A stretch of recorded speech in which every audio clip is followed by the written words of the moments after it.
आप अपनी पार्टियां बनाइए, अपने संगठन चलाइए, लेकिन अपने कैडर में युवाओं को ये न बहकाइए कि बहन जी मिशन से भटक गई हैं, बसपा काम नहीं कर रही है। बसपा को बाहर 2027 में बहुत तेजी से होगा और यकीन मानिए ये जितने लोग खत्म करने के लिए आए हैं वो लोग भी खत्म हो।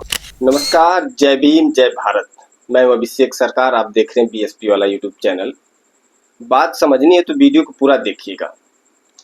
चर्चा इसलिए भी जरूरी है क्योंकि बहुजन समाज के युवाओं को आधी अधूरी जानकारी दे करके आजकल सोशल मीडिया के जमाने में इतना बेतुका तरीके से घुमाया जा रहा है, जिसमें युवा फंसता हुआ नजर आ रहा है क्योंकि जानकारी अधूरी है।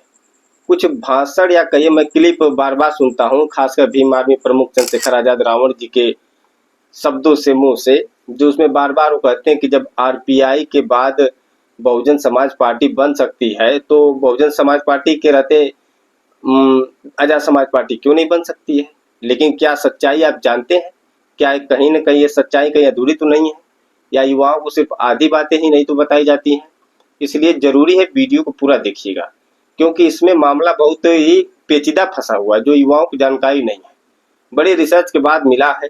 जुड़े रहिएगा, बीएसपी वाला यूट्यूब चैनल को सब्सक्राइब कीजिएगा। ऐसी जानकारियां हमेशा आपके लिए नई नई जानकारियां खोज के लाता रहूंगा। बात करते हैं आरपीआई की।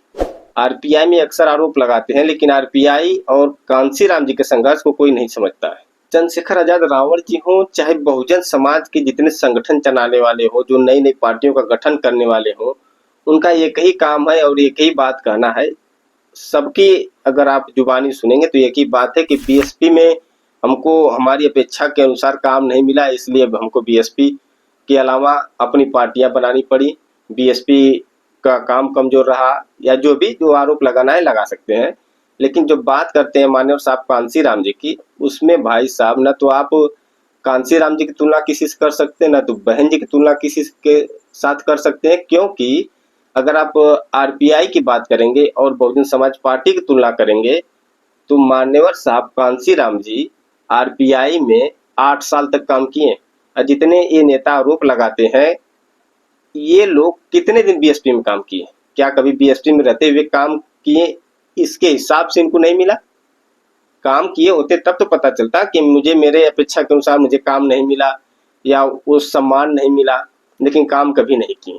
खासकर बात बता दें, ये जितने आरोप लगाने वाले हैं उनको समझना चाहिए कि 8 साल तक पूरे आरपीआई में काम करने के बाद तब जाके उन्होंने बामसेफ बनाया, उसके बाद DS4 बनाया, तब जाके कहीं 10 साल की मेहनत के बाद, जमीनी पूरा तैयार करने के बाद, कार्यकर्ताओं को तैयार करने के बाद, अपने लोगों को जगाने के बाद तब जाके बहुजन समाज पार्टी 1984 में बनी। लेकिन आप लोगों को क्या है, बस यूं निकले सोशल मीडिया से नेता बने, तुरंत पार्टी बनाना। और मैं खासकर रावण भाई की बात कर लूं, 2015 में कहते हैं कि भीम आर्मी बनी थी, 2015 में भीम आर्मी बनी, उसी में आप 16 महीने जेल में भी रहे, 2020 में पार्टी बना लिए। अब बात करते हैं चंद्रशेखर आजाद रावण जी, मान्यवर साहब कांशीराम जी की। मान्यवर साहब कांशीराम जी 8 साल 7 साल आरपीआई में रहे, 10 साल बामसेफ से लेकर DS4 से लेकर पूरा बसपा के निर्माण तक, यानी 18 साल उन्होंने समाज में काम किया, तब जाके पार्टी बनाई। तो ये जितने लोग हैं जो बार बार आरोप लगाते हैं कि बदलाव प्रकृति का नियम है, लेकिन आप एक बात बताइए, जब आरपीआई 2 भाग में बटा, या कहिए उसमें बहुत कुछ समस्या चल रही थी, वो वीडियो में लंबा हो जाएगा, तब जाके मान्यवर साहब बड़ी कोशिश किए, नहीं संभले, तब जाके पार्टियां बनी, वो भी 10 साल और मेहनत करने के बाद। लेकिन आप लोग कितना काम किए? आप लोगों ने कौन सा ऐसा देख लिया कि बीएसपी में बहुत फूट हो गया है, बहुत दरार पड़ गई है, बीएसपी खत्म होने वाली, तब आपने पार्टियां बनाई? तो ऐसे सवालों से आप बचिए, या ऐसे जो सवाल करते हैं उस पर तर्क कीजिए। बिना संघर्ष के मान्यवर साहब कांशीराम जी यहाँ तक नहीं आए, न ये पार्टी बनी, इसमें लाखों लोगों की कुर्बानियां हैं। अभी देखिए नए नए नेता आ रहे, अभिषेक जाटव जी 1 साल तक यात्रा किए, वो भी सोशल मीडिया के दौरान। अब इनको भी ऐसा लगा कि नहीं अब संघ बनाना चाहिए, मतलब 1 ही साल में समझ गए कि हमको क्या करना चाहिए। लेकिन मान्यवर साहब कांशीराम जी 18 साल बाद जाके पार्टी बनाए। जैसे रावण भाई कहे थे कि मैं कभी पार्टी नहीं बनाऊंगा, ये नहीं करूंगा, वो नहीं करूंगा, जैसे इनको समर्थन मिलता गया ये भी पार्टी बना लिए। उम्मीद रखिए, मैं तो नहीं कहूंगा, लेकिन चाहूंगा कि अभिषेक जाटव जी चलें, लेकिन मैं इतना जरूर कह सकता हूं कि चलेंगे नहीं, ये भी आगे जाके पार्टी जरूर बनाएंगे। ये रावण भाई के साथ जाके सेल्फी ले सकते हैं, बात कर सकते हैं, सब कर सकते हैं, तो क्या ये चर्चा नहीं कर सकते हैं कि आपको बहन जी से मिलना चाहिए? लेकिन लोगों से कोई मतलब नहीं है। वही हाल नवाब सतपाल तंवर जी का है। बामन मेश्राम जी का पूछिए मत। बहुजन मुक्ति पार्टी कौन कौन पार्टी बना लिए हैं, लेकिन आज तक अता पता नहीं चला, लेकिन सब ज्ञान बहन जी पे देते हैं। एक और आरोप ये लोग लगाते हैं कि बहन जी बना बनाया खा रही हैं। मतलब माननीय साहब कांसी राम जी ने मेहनत किया, सब किया, और बहन जी मुख्यमंत्री बन गई 4 बार, कुछ की नहीं। तो ऐसे लोगों को मैं बता दूं, जब वामसेप का दौर था 1977 में, तब बहन जी 21 वर्ष की उम्र में घर से बाहर निकली थी। वो भी एक शिक्षिका थी, आईएएस बनने की तैयारी करती थी 1977 में, यानी आज से 49 साल पहले निकली थी। तो आप में से कोई बताए कि आपके घर में भी बेटियां होंगी, बताएं बहने सबके घर में, क्या कोई आईएएस की तैयारी करने वाली अपनी बेटी को कोई नेता बनाएगा? कोई बाहर आज के दौर में भेज सकता है? उम्मीद करता हूं कि आप लोगों का जवाब होगा नहीं, आज के दौर में भी नहीं। लेकिन 49 साल पहले आज से सोचिए, जब बाप दादाओं को खटिया बैठने की औकात नहीं थी, उस समय क्या जातिवाद रहा होगा, क्या सब कुछ बहन जी ने झेला होगा।